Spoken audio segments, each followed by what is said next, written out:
In 1849, the news of the discovery of gold brought a flood of humanity across the plains, deserts, and mountains of the American West. By the close of the decade, more than 180,000 people had trekked a half a continent to see California. Gold mining was the main occupation, but there were other avenues of employment then as well. This was a time and a place so desperately in need of entertainment that anyone with just an ounce of talent could make it big. Pauline Ogden was announced short. It wasn't easy being one of the first comedians in the Old West. Miners wanted to see beautiful singers and long-legged dancers sashaying across the stage. Imagine their surprise when I would come out, fanning myself with bawdy old maid cards, juggling dried buffalo chips and telling jokes, and act like mine was some of the only entertainment those lonely 49ers had. And once they stopped throwing things at me, I think they really enjoyed it. Pauline Ogden, 1859. The great rush for gold that saturated California's foothills in 1849 began with a trickle in the springs around Sutter's Mill. News of the discovery swept through the country, and the madness for gold triggered a stampede west. The American West of the early 1800s was a land of rumor, known in its parts by a few trappers and explorers, known as a whole by no one. The first gold seekers in California were mostly men. The lack of affordable housing, the hostile environment, the high cost of travel, and the expense of living in a boom town prevented men from bringing their wives and families or sweethearts to join them. Most of the married men who did come planned to strike it rich and return home to enjoy a life of leisure. As such, they had little feeling of permanence or belonging to the community they helped create. It is a paradox that while most of these men wanted quick wealth with which to buy leisure time and to find pleasure, few acquired any. Seeking gold was hard work, but at dusk, the miners would leave their picks where they had last dug and return to their camps with their pans. After a hard day's work panning for gold, most of these miners had one thing on their minds: entertainment. Miners often sought a variety of pleasures during their evening hours, but their options were limited. One miner wrote how little there was to do for fun in the mining camp. There's really nothing to do for fun in the mining camps. We sit around the campfire, laugh at our holy britches and talk. Maybe sing a song, play cards. It's so boring. Leonard Kipp, 1849. Fortunately for the miners, the entertainers arrived shortly after they moved in. And the miners with gold fever weren't the only ones who made their strike in the gold country. Stories of gold being tossed at the feet of performers led many singing and dancing acts west. By 1849, 20,000 gold hunters were working or prospecting along Bear River. Because of the miners' insatiable appetite for entertainment, they were willing to pay handsomely to see shows and variety acts. And there was never a shortage of actors. Many accounts and memoirs relate the hardships and privations that faced the entertainers in the 1850s in this rugged country. Besides the threat of poverty, they faced threats from the elements, road agents, Indians, and inhospitable communities. The entertainers came seeking their fortune with the underlying courage, dedication, and faith in their ability to bring pleasure to the pioneers. Most, however, ended their days in hapless surroundings. In spite of the dangers and no promise of fame, actors, singers, and dancers continued to come west. Even the most popular entertainers met with hardships from time to time. Lotta Crabtree, the famous star, and her troupe met with some difficulty from road agents. Jake Wallace, Crabtree's banjo player, wrote about an experience they had in his diary. We met that bandit Black Bart on the road today. When he found out we weren't the mail, he let us go. We parted as good friends.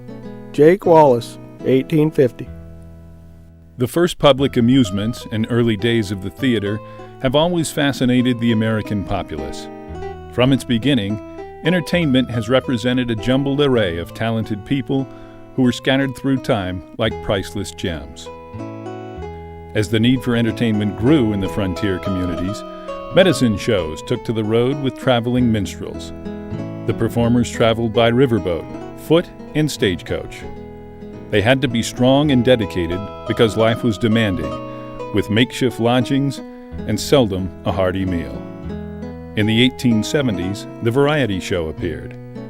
They offered everything from cheap, bawdy fun to acrobats, singers, and comedians with slapstick. The floors of the temporary theaters were covered with sawdust, and the seats were hard. When the audience became excited, they would hiss the villain, applaud the heroine, and cry for the downtrodden. Before the entertainers filled the hills around the gold country, life in the mining camps was very dull. There was very little to do, you see.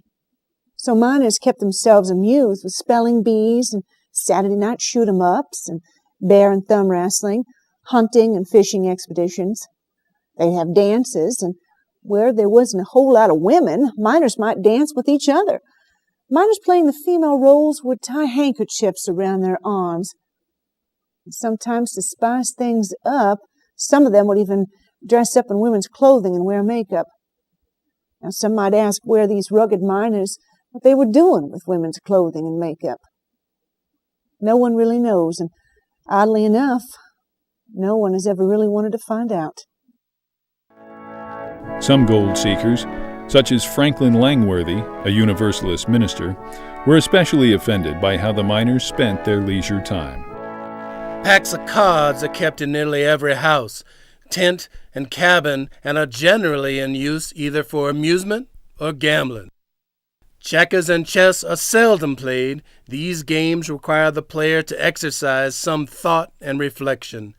Mental labor of every kind is altogether avoided and looked upon with contempt by the great mass of California.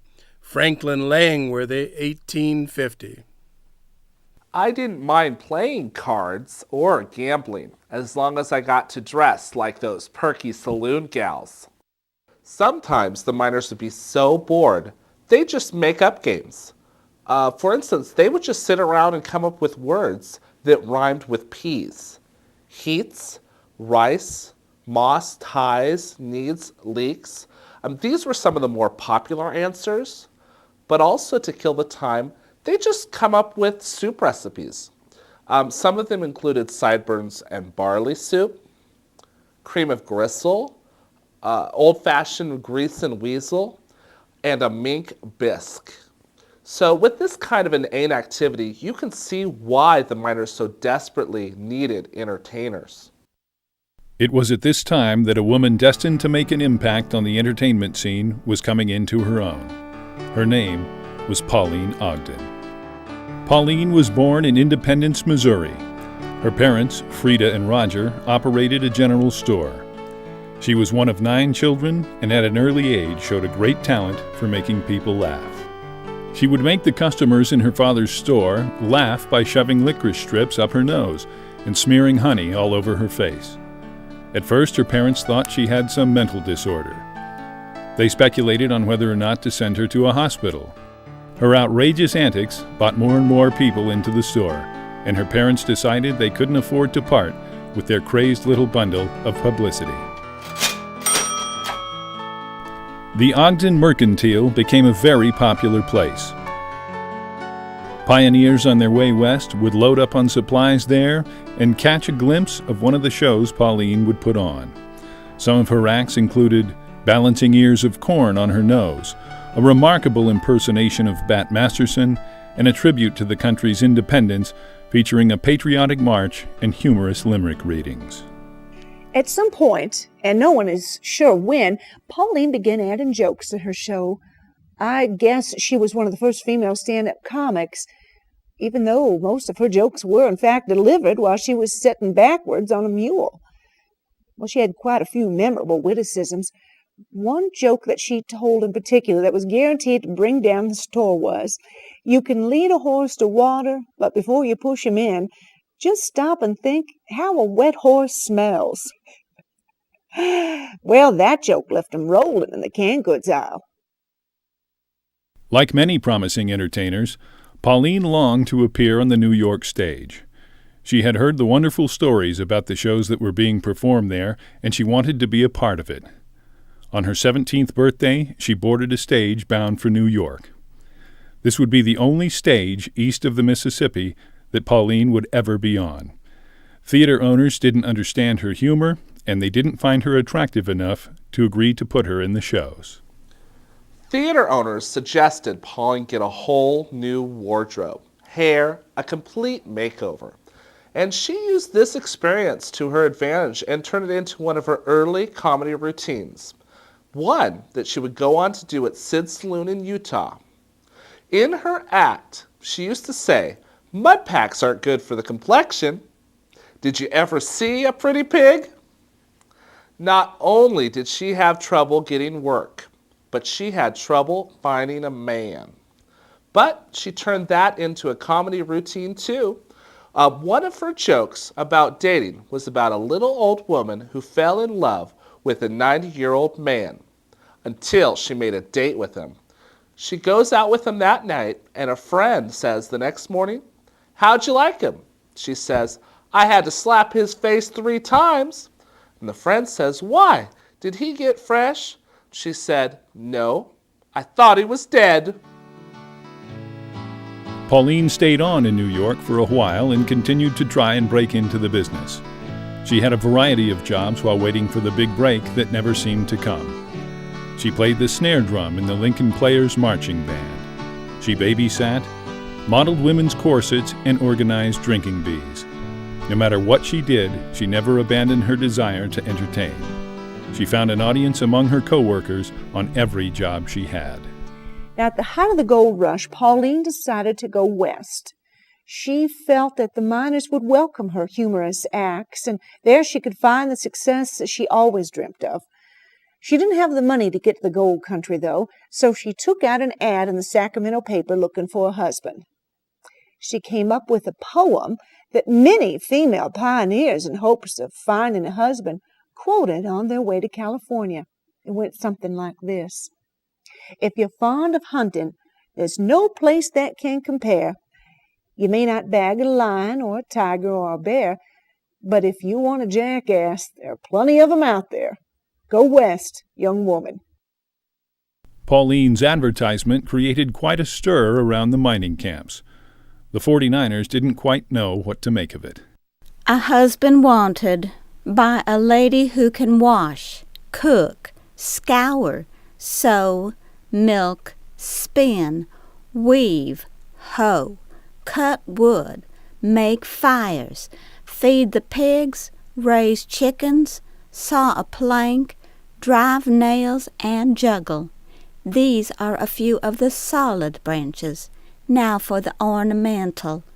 I can find 6 states on the atlas, can read and write, can ride a horse, donkey, or oxen, besides a great many things too numerous to be mentioned here. Now for my terms. My age is none of your business. I'm neither handsome nor a fright, yet an old man need not apply." Pauline Ogden, 1853. Pauline responded to one of the 5 answers to her advertisement. She thought by his letters he sounded nice enough, and she agreed to marry him. It's slim pickings out there. When you're first single, you're so optimistic. At the beginning, you want a man who is smart, good-looking, solvent. At this time in my life, I'm just looking for a mammal with a day job. Pauline Ogden, 1853. Pauline journeyed o'er the plains in a canvas-covered wagon. Wide wheels kept wagons from sinking into the sand. For settlers with no baggage or little money, the luxury of a prairie schooner was abandoned in favor of carts. Other immigrants walked west with packs on their backs. Some even started the journey pushing wheelbarrows. Pauline used the time at night around the campfire to fetch water for her fellow travelers and hone her craft. She would keep the exhausted pioneers laughing with her jokes about the difficult trip west. She made up jokes about the route they were taking, the long journey, and the people on the wagon train. According to diaries and journals, though, I guess she did a great impersonation of the cook. One of her trail jokes went something like this. If you like to spend your vacation in out-of-the-way places where few people go, let your wife read the map. The women didn't find this very funny at all. They agreed then that if they were ever attacked by Indians on their way to the gold country, they would give them Pauline in exchange for their freedom. The minute the wagon train Pauline Ogden was a part of arrived in California, there was trouble. Pauline found little or no humor in what was about to happen. The July afternoon was warm, the sky a cornflower blue, and the foothills tinged with summer green. Pauline's heart was pounding excitedly. How long she had waited for these final moments before she would be a married woman. The wagon train Pauline was a part of was held up 5 miles from Grass Valley. 4 masked men stepped out onto the road. The driver quickly hauled back the reins and slammed the brakes on with his foot.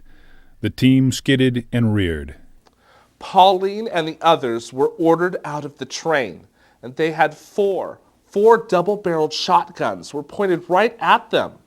Pauline tried to add a little levity to the situation and relieve the tension. She said, "You think crime in California is bad? You ought to go to New York. You can go 10 blocks and never leave the scene of the crime." No one found humor in that remark either. Pauline was scared, but she was curious about these men whose faces were covered by masks. The leader grabbed the strong box, attacking it with a miner's pick. They broke the outer lock, but were stopped from stripping it of its contents by a second padlock. The men blasted that lock open with blasting powder. One of the bandits lost his mask while rifling through the money in the box. Pauline got a good look at the thief. She told one of the people she'd met on the wagon train that, although the masked man was a criminal, she found him to be very handsome. The bandits hurried off, and the wagon train continued on into town. Pauline was a few days away from being married by then. When she arrived at her never-before-seen fiancé's home, then the strange woman was there to meet her at the door. Pauline was disappointed. She thought her fiancé would be there to meet her. Well, the woman turned out to be Pauline's future sister-in-law. She asked Pauline if she'd picked a date for the wedding. Pauline responded with, "Wow, you can bring a date to your own wedding? I'm going to like living out west." The big day came 2 days later. Pauline still had not met her fiancé. She wore the gown her mother wore at her own wedding. She entered the living room of the house where the ceremony was being held and crossed to a clergyman and a witness sitting off to one side of the room. She looked around and caught sight of a tall, strikingly handsome man standing off to one side. His face was partially shaded by a bowl of flowers. The preacher continued to busy himself getting everyone in their rightful positions for the wedding ceremony. Something about her fiancé seemed familiar to Pauline. It wasn't until after the vows were exchanged and Pauline's husband went to kiss the bride that she recognized him as the leader of the gang who held up the wagon train. Pauline raced out of the house and headed toward San Francisco. The marriage was annulled, and Pauline added another subject to her long list of comedy material. Pauline turned this heartbreaking experience into a funny one.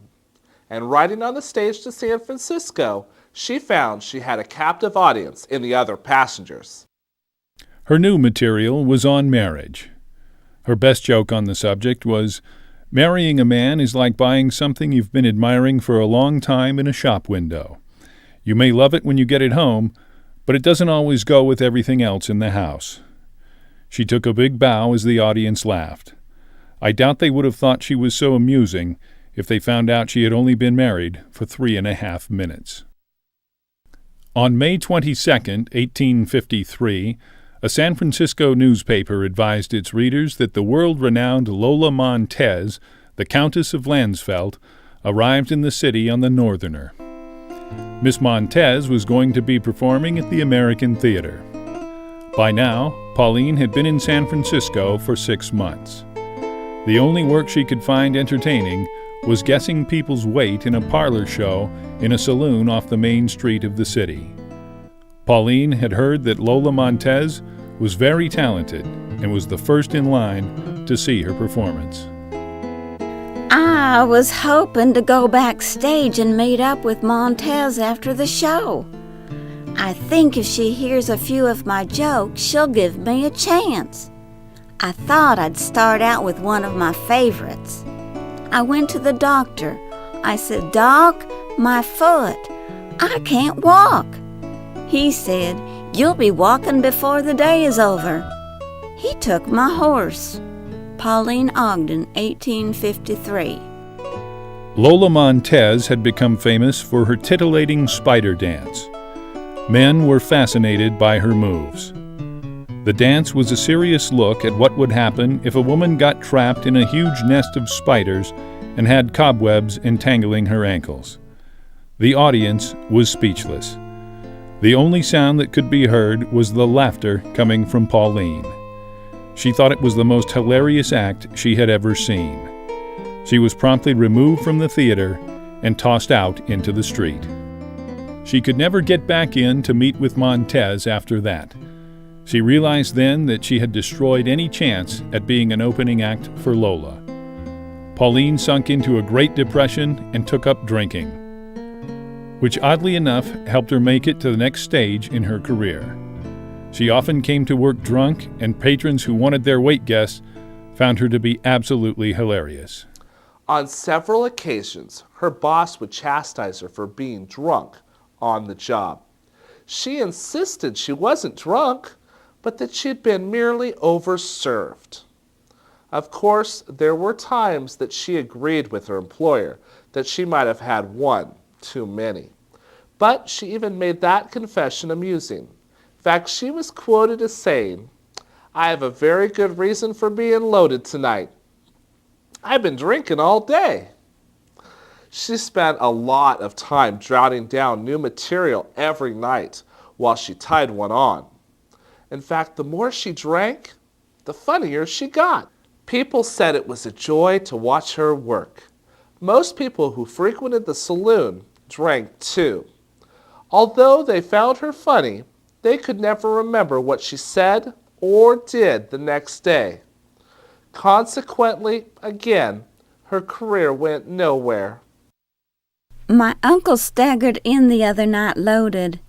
His wife said, "Where have you been?" He said, "I bought something for the house." She said, "What did you buy for the house?" He said, "A round of drinks." Pauline Ogden, 1853. Pauline was hearing rumors about a little girl named Lotta Crabtree who was traveling from mining camp to mining camp entertaining 49ers. The friendly miners who gathered to watch the child star tossed bags of gold at her feet. Pauline decided to take her act on the road in much the same way Lotta Crabtree was doing. She began her tour right where the gold rush started, Sutter's Mill. There's been dancers that came through here, singers, magic acts, 2 guys selling something called Ginsu knives, but we'd never seen anything like this. A woman who wore men's clothing, told jokes, danced on a stump, and made hilarious sounds using her under armpit. Sid Friedman, 1856. Pauline's act consisted of what we know today to be a monologue and a few skits, one of which featured an actor dressed in a bear costume who would wrestle with Pauline for a little while, and then at the end of the match, the two would do a dance together. They were quite good. At one point, though, the actor, while still in costume one night after the show, he was mauled by a real bear. Evidently, it was mating season and the actor was completely caught off guard. Pauline eliminated the skit from the show. What else could she do? The bear costume was ruined. Miss Ogden continued to travel through the foothills performing. She was making quite a name for herself. Some critics argue that it wasn't hard to do, considering there wasn't much of a variety of entertainment in mining camps. The acts were very limited. You had the 2 Pants Mahoney show. All he did was walk around wearing 2 pairs of pants. You had the Hank Beesman show. He would release wasps onto the mining crowd, and the audiences could win valuable prizes if they caught them. There was Stump Johnson's World of Angry Beavers, Lotta Crabtree, and of course, Pauline Ogden's Comedy Review. Pauline didn't care much for Lotta Crabtree, but she did have a great deal of respect for the animal acts that traveled the mining camps. All creatures must learn to coexist. That's why the brown bear and the field mouse can share their lives and live in harmony. Of course, they can't mate, or the mice would explode. Pauline Ogden, 1858. After traveling around for months, Pauline was finally given an engagement in a bit theater called the Elite, a shabby place on the San Francisco waterfront surrounded by cheap businesses. Pauline was thrilled and believed that she was finally on her way. Little did she know what was in store for her when she returned to San Francisco. Evidently, there was a double booking at the Elite the night Pauline was to open. Eva Tangway, the I Don't Care girl, was also opening. Now, Eva had virtually no talent, but she did have large breasts and wore scanty outfits created from dollar bills, with Lincoln pennies for spangles. Her costumes always packed the theaters wherever she played. She was the first to do what we know today as a lap dance. She would dance while singing a tune that she made very popular called "Get Your Biscuits in the Oven and Your Buns in the Bed." This is the hand God dealt me, and I'm going to play it. I'll share the stage with Miss Tangway and do my best, but I don't have to like it. Those men will grow tired of her act, and that's when I'll go out and bring the house down. Who am I kidding? Dressed like Ava is, she's the most powerful magnet in the universe, and all men in the audience are cheap metal. Pauline Ogden, 1860. Pauline did go on, and she was funny. She got a lot of laughs when she sang a humorous tune entitled, "I Wouldn't Take Her to a Dogfight Because I'm Afraid She'd Win." Halfway through her act, the men in the audience began chanting Eva's name and demanded she return to the stage. Eva quieted the cheering crowd down when she gyrated out wearing only a thin layer of veils. Pauline could only watch. She knew she had lost the audience at that point, and there was no way she could get them back. She started yelling insults at Miss Tangway. I couldn't take it after a while. I had to do something. I shouted, "If you ever become a mother, can I have one of your puppies?" She broke down and cried, ran off stage, leaving a trail of $50 behind her. Pauline Ogden, 1860. The reviews of the show in the San Francisco paper the following day were less than glowing. The funniest thing about Pauline Ogden's show was the song and dance stylings of Eva Tangway. San Francisco Alta newspaper. I've never seen anything like it, and I hope I never do again. San Francisco City Times. That's an hour and a half of my life I'll never get back. California Daily News. The Elite Theater closed Pauline's show the next day and changed Eva's playbill to read The Tangway Review, the funniest, most tantalizing show west of the Mississippi. Eva would play the Elite for 13 weeks. After that, she agreed to grow a mustache and tour with actress Sophie Tucker, playing the part of the gardener in the little-known Shakespearean play Princess Twinklebeam and the Tooth Fairy. Pauline again sunk into a deep depression. She left San Francisco and made her way to Virginia City, where she hooked up with the owner of a Wild West dog and monkey rodeo. He thought she would make a great master of ceremonies for the show, but it was a struggle for her to write new material for yet another show. She spent a great deal of time in the saloon. And just when she thought she couldn't get any lower, she met up with Samuel Clemens, or Mark Twain as he would be later known as. Pauline Ogden and Mark Twain had a brief love affair. He took her mind off of her problems for a while, but in the end, she grew restless. What she wanted was a solvent career in comedy, not a boyfriend. Pauline was a beautiful woman, comparatively speaking, of course. Most women that far out west were not handsome, to say the least. I had to take Dramamine just to keep eye contact with most of them. Pauline was different. She made me laugh. She always said, relationships give us a good reason to live. Revenge. She broke things off with me after a few months. I learned a lot from her. I learned that women aren't really turned on by animal noises and seductive tongue gestures. That information came in handy later on in my life. Pauline stayed with the Wild West Dog and Monkey Rodeo for 6 months. They toured some of the toughest towns around. While in Bodie performing, one of the monkeys accidentally shot her. It was then that she toyed with the idea of going back to Missouri. That stupid monkey. My leg is killing me. Why didn't he stick to riding that little unicycle and leave the gunplay for the dogs? Maybe it's time I pack it in and head back the way I came. I've got to do something. I'm out of work again. The trouble with unemployment is that the minute you wake up in the morning, you're on the job. Pauline Ogden, 1862. Pauline had to wait until her leg healed before she could go anywhere. She stayed in a small room at one of the saloons in town. She wallowed in her own self-pity for several weeks. Then suddenly she decided she wasn't going to take it anymore. She talked the saloon owner into letting her turn a portion of the business over to her to use as a stage for a variety show. He agreed, and Pauline began putting on some of her original comedy plays.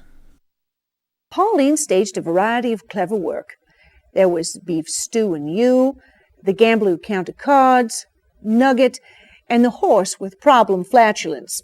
They were all very well received. In 1865, she invited President Lincoln to travel out west and see one of her shows. He declined, choosing instead to attend a performance of Country Cousin at Ford's Theater. Pauline told the Bodie newspaper that the assassination of Lincoln could never have happened at her place. The death of Lincoln had an adverse effect on the theater. When the audience seemed to stop coming to Pauline's shows, she decided to offer herself as a repentant sinner, appearing in a series of religious lectures.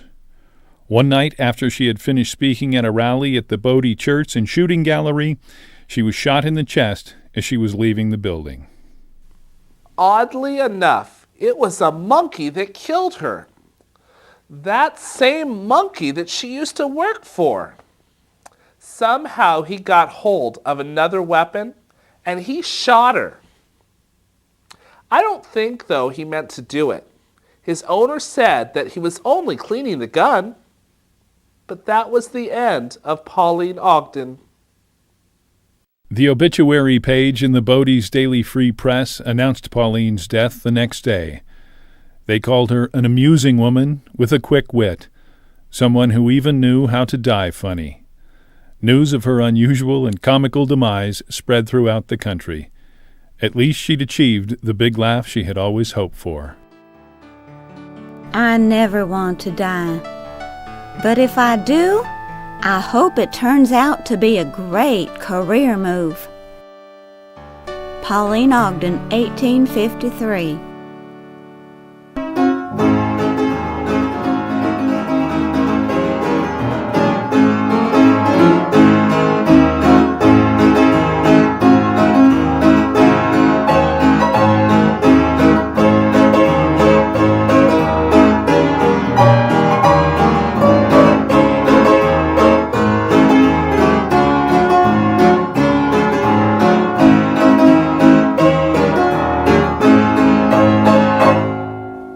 She was a comedian from the Wild Wild West. Her name was Pauline, and she could have been the best. She played in a lot of skits. She was in a lot of shows, but she should have stayed away from the monkey rodeo.